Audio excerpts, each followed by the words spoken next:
Wait! This will ball! Come!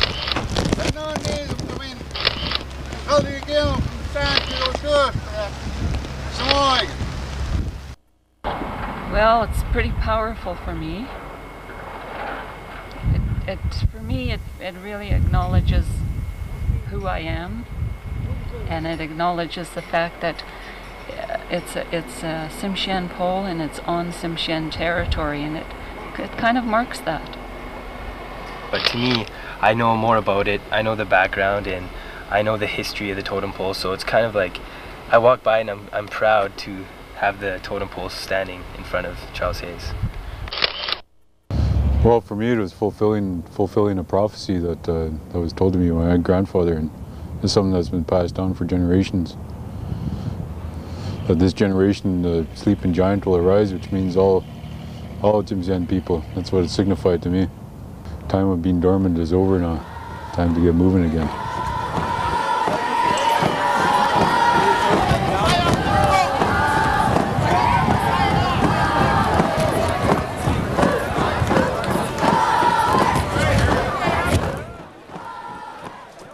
On a rainy spring day in Prince Rupert, students and teachers from Charles Hayes Secondary School have gathered to participate in an historical event, the raising of the first Tsimshian pole to be raised in Prince Rupert in many years. Carver, Wigunash, Henry Green, Eric Green, and Minister Rob Pollock pray over the pole, which a truck has already moved from the carving shed to the boulevard beside the school grounds. As Henry Green and drummer Sam Bryant stand by, George Sampson directs the pole carriers. Teams of students are ready to carry the pole to the place where it will be honored and raised. I was one of the people that actually carried the totem pole with this big 2x4 piece of wood propped underneath it with about 40-50 other people around on either side helping carry the totem pole. And was it heavy? It was heavy. It's not as light as people think, like, oh, a totem pole, you know, a crane will do it, but when you're actually traditionally raising it like we did, it's heavy. It's a good couple thousand pounds. Slowly the heavy pole begins to move up the street toward the school. 40 students lift and carry the main section, while 5 men are needed to carry the killer whale that will form the top of the pole.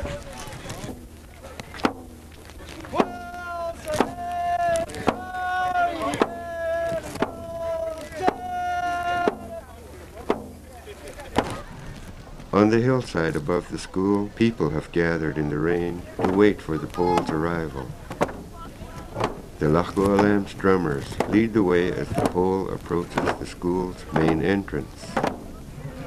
On their drums are painted the 4 major crests of the Tsimshian people: Lachskiak, the eagle; Panhada, the raven; Lachgibul, the wolf; and Gisbudwada, the killer whale.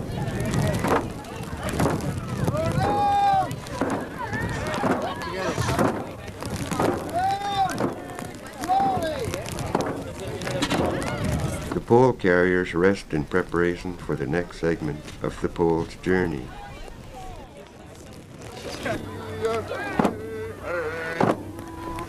Lyle Campbell, who helped Henry Green carve the crests on the pole, sings a song honoring the pole.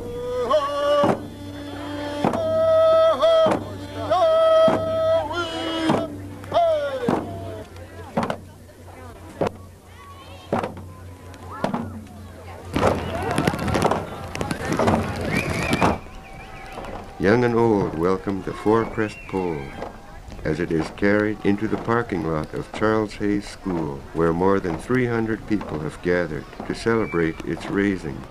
It was almost fitting. It was a typical rainy, windy day in Prince Rupert, but it certainly didn't stop all the hundreds of people that came out to witness this amazing event, memorable event in Prince Rupert. Excitement increases as the pole is moved into position. A crane is on hand but it will be used only if the pole cannot be lifted manually. I felt happy in a sense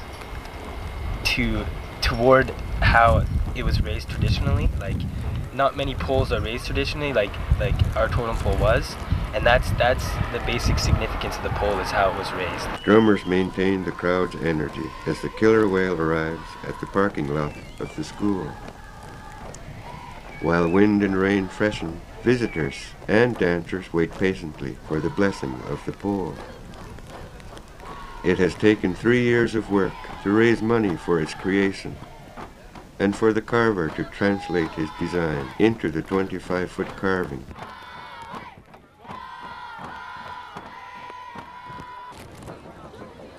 Now carver Henry Green, his brother and fellow carver Ed Bryant, and Henry's daughter Morgan join drummer Lyle Campbell to honor the pole by dancing and scattering eagle down, which symbolizes peace among everyone present.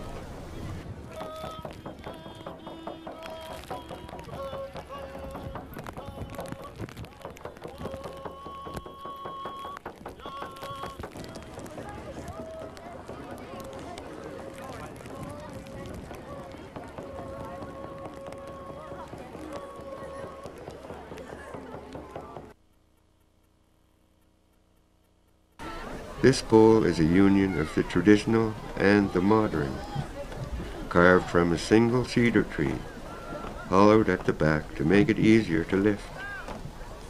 The pole will first be assembled using metal connecting pieces. The pole is carried forward so that a metal hinge at its bottom can be joined to the other half of the hinge already attached to the concrete base on which the pole will stand. George Sampson directs the students as they turn the pole. Well, right from the beginning, the First Nations Education Council thought it would be very important for whole district-wide student involvement. And that happened throughout the process, and more so as it came near to the pole raising. And then teachers at the Charles Hayes itself really got involved in getting the students in this school involved, because they were honored that the pole was going to be raised on the site of their school.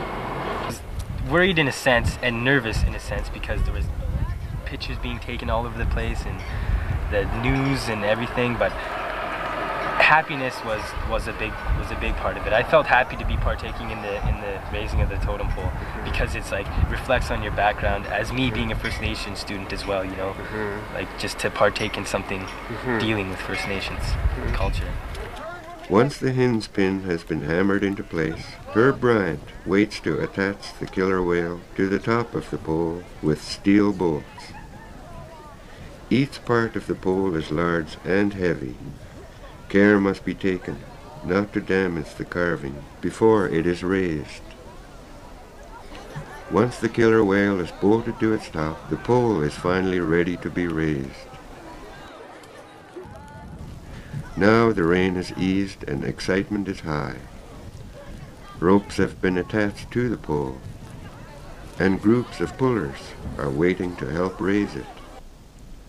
George Sampson calls for volunteers to begin lifting the pole.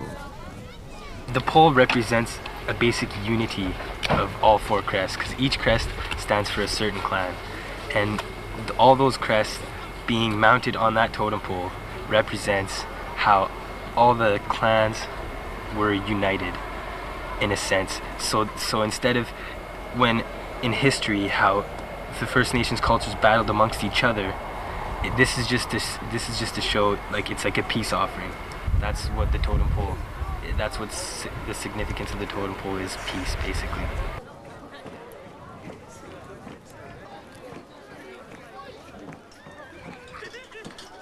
With the power of many hands, the 4-crest pole is finally raised into place. For Henry Green and his family, this is a long-awaited day. And for the students who help move the pole, there is a deep sense of satisfaction. Well, it was a pretty powerful feeling because a lot of ways I was quite overwhelmed. Because you've just been spending that amount of time working on it, you don't actually get to really see what it looks like when it's actually all put together and raised. I mean, I had the model in that, but the magnificence of it, with all the people there in support and raising it, the overwhelming feeling that came to me over that has just been, it was like I was being lifted up by all the Tsimshian people, being uplifted. So that was an important thing for me.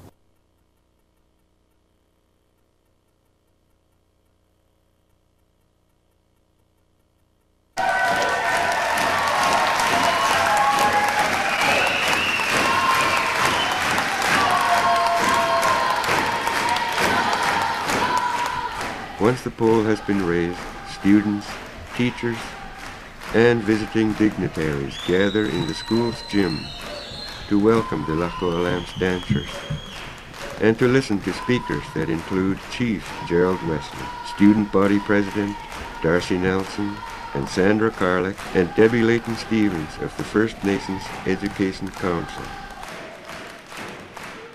I remember as a youngster, my mother washing my face. She would scrub very hard, saying, "That's good for you. You have to be washed." Today, I think that Mother Nature was helping to wash and to cleanse us a little bit. And the same as my mother when I was young, I believe that Mother Nature is scrubbing a little bit too hard today for some of us.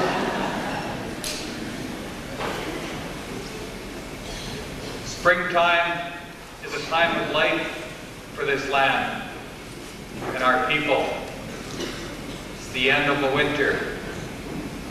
Trees are coming to life. Our people are coming out of their homes, preparing to gather new foods, prepare. It's a time of cleansing. It's a time of coming out and showing off, stretching proudly to the year ahead. I believe that that same occasion has been expressed in a different form by the First Nations Education Council this day in promoting and being so successful in standing up the Tsimshian people and a symbol of the people that are here.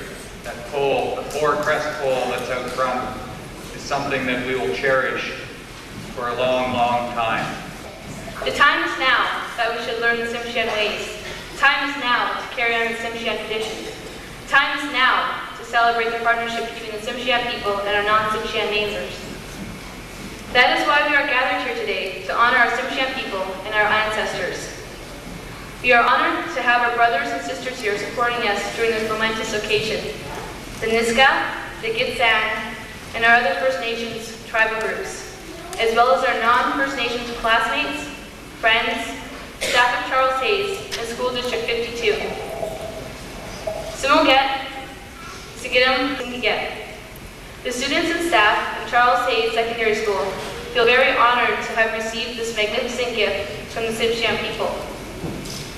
On behalf of the students and staff of Charles Hayes High School, I would like to finish by saying thank you and waiwa. I will treasure this day for the rest of my life, and I know everyone in this room will, and others who left because of the rainy weather. I couldn't wait for this day to come, and I still have a lump in my throat. It was great to see the young students participating in the carrying of the pole. And the students of Hartley Bay School smoked olakins last week for the feast tonight. So thank you very much. At the feast that night, more speakers and 4 local dance groups will honor all those who came together to raise the four-crest pole. For the Tsimshian chiefs, First Nations, and non-First Nations students in School District 52, this is a day to be remembered.